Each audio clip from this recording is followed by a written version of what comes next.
Hola, en este vídeo vamos a explicar un ejemplo de ejercicio que engloba varios tipos de estructuras y varios tipos de funciones del PSEINT. En primer lugar vamos a leer el enunciado. Nos pide que desarrollemos una calculadora para la suma, resta, multiplicación y división con un menú y mediante funciones.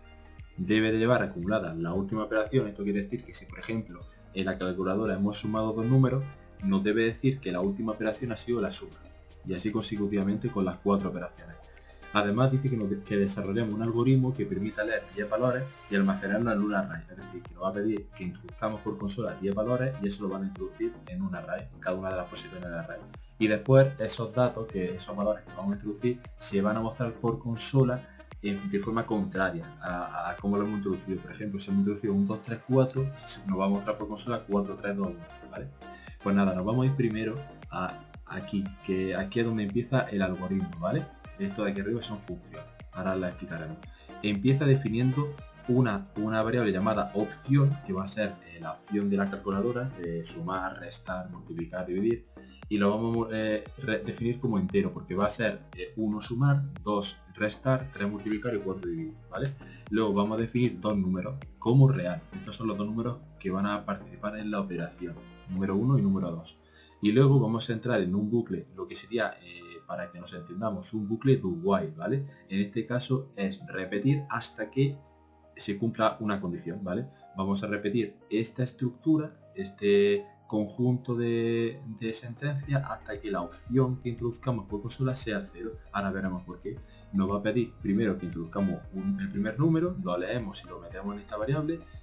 Luego leemos el segundo número, lo leemos y lo asignamos a esta segunda variable, num2, y luego va a mostrar este menú.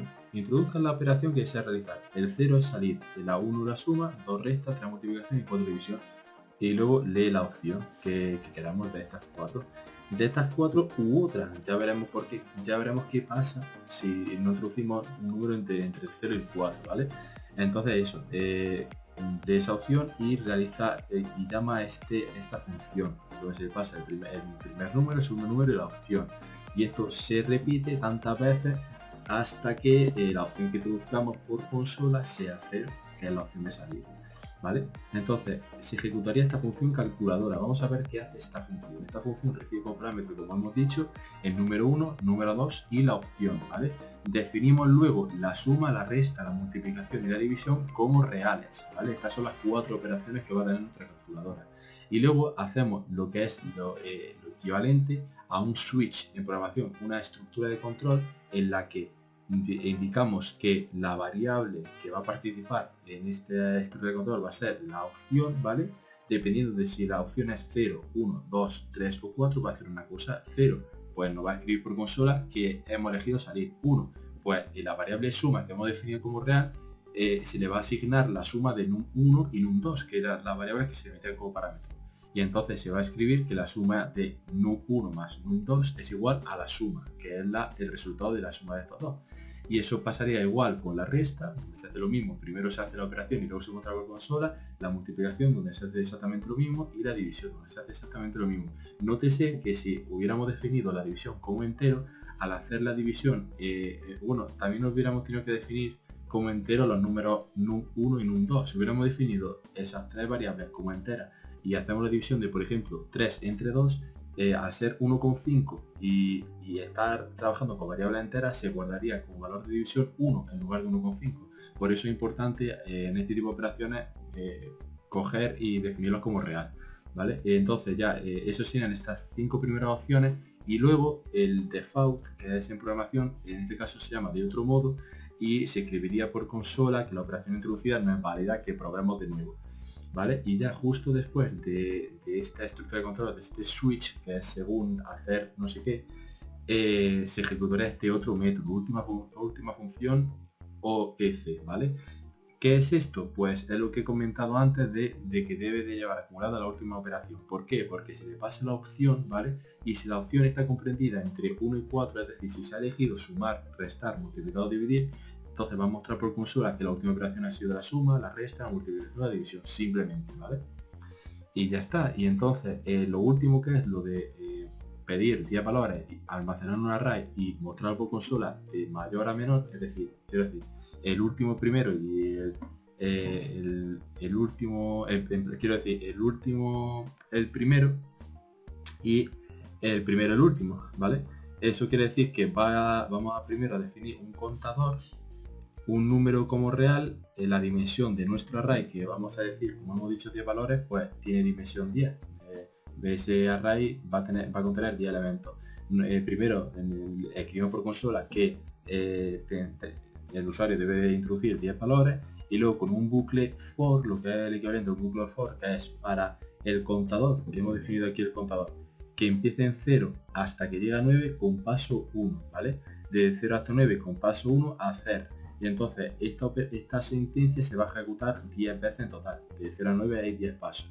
Y esto quiere decir que en la posición contador, el contador esta variable, ¿no?, que almacena ahora mismo el 0, por ejemplo, en este caso sería num de 0, es decir, en la primera posición del array va a almacenar el número que le introduzcamos. Luego en la siguiente iteración, pues num1 pues sería como la segunda posición del array, se introduce el valor que queramos, así hasta que se ejecute 10 veces este bucle y se almacene en el array de dimensión 10 valores diferentes, y esos 10 valores van a ser reales porque hemos dicho que num es real, ¿vale? La dimensión, es decir, el tipo de datos que va a tener este array de 10 valores va a ser real, ¿vale?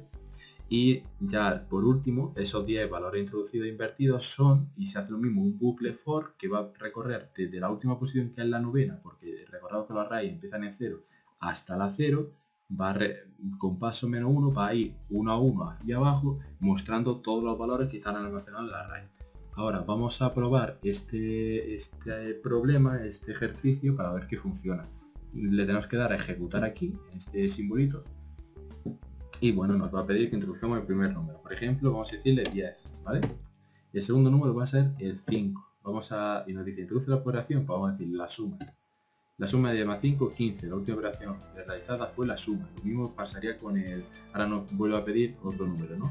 Imagínate, 2 y 7. Ahora la resta, el 2. 2 menos 7 menos 5. La última operación realizada fue la resta. Venga, ahora la multiplicación, ¿no? Por ejemplo, voy a decir 5 con 5. Y esto lo multiplico por 2, que sería 1. Y 3. Así, la multiplicación de 5 con 5 por 2 igual a 11. La última operación realizada fue la multiplicación. Lo mismo con la división. Y ahora mira, por ejemplo, 4, y ahora le voy a poner aquí 1 con 5, ¿vale? La división, y ahí me aparecen decimales. Si hubiéramos definido tanto un 1 como un 2 como la división como entero, ahí en lugar de 2,66 aparecería 2 una vez. En este caso no, porque 1,5 es real. Pero imaginaos que fuera 3 entre 2, en lugar de aparecer 1,5 aparecería 1. Y entonces pues ahora vamos a hacer el caso en el que no ponemos ninguna de esas opciones. Vamos a poner por ejemplo la 7, que no está, ¿no? Pues la operación introducida en la cualidad PDLU. Introducimos el primer número, el segundo, y ahora ya vamos a darle a salir. Y ahora nos va a decir que introduzcamos 10 valores. ¿Por qué? Porque ahora está la parte esta de introducir valores para meter en un array. Vamos a decirle así en orden: 1, 2, 3, 4, 5, 6, 7, 8, 9 y el 10, ¿vale? Y entonces los 10 valores introducidos e invertidos son 10, 9, 8, 7, 6, 5, 4, 3, 2, 1 y ya está, ¿vale? Y entonces ahora otra de las cosas que quiero enseñar de este programa es que tiene aquí un modo de ejecutar paso a paso que funciona como una especie de depurador. ¿Por qué? Porque si lo ejecutamos podemos ver cómo se va ejecutando línea a línea el programa. Es decir, que si nosotros tuviéramos un error en alguna parte del código, podríamos ir viendo cómo se ejecuta línea a línea, y si hay algún error lo vamos a ver perfectamente en qué línea está. En este caso el programa funciona perfectamente, pero solo para que veáis que este programa se va ejecutando poco a poco, línea a línea, y así es obvio que en cuanto hubiera un error se detendría en esa línea y ya sabríamos que ahí está el problema, y ya está. Y bueno, y ya por último también quería enseñar lo de dibujar diagramas de flujo. Si le damos, nos va a dibujar diagramas de flujo, que son una manera de representar nuestro código, ¿vale? Para que sea de manera más clara. Por ejemplo, si aquí nos aparecen las funciones que tenemos definidas, una función, la calculadora y el algoritmo, el propio algoritmo de ejercicio, ¿vale?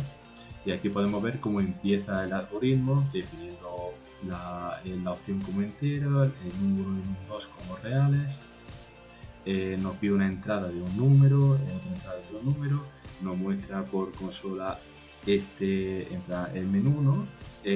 Volvemos a pedir la entrada de la opción, ejecutamos la función y aquí aparece lo de que si la opción igual a 0 sigue hacia abajo y si no, pues vuelve a ejecutar el bucle, el do while, que en este caso sería para hasta que, ¿sabes?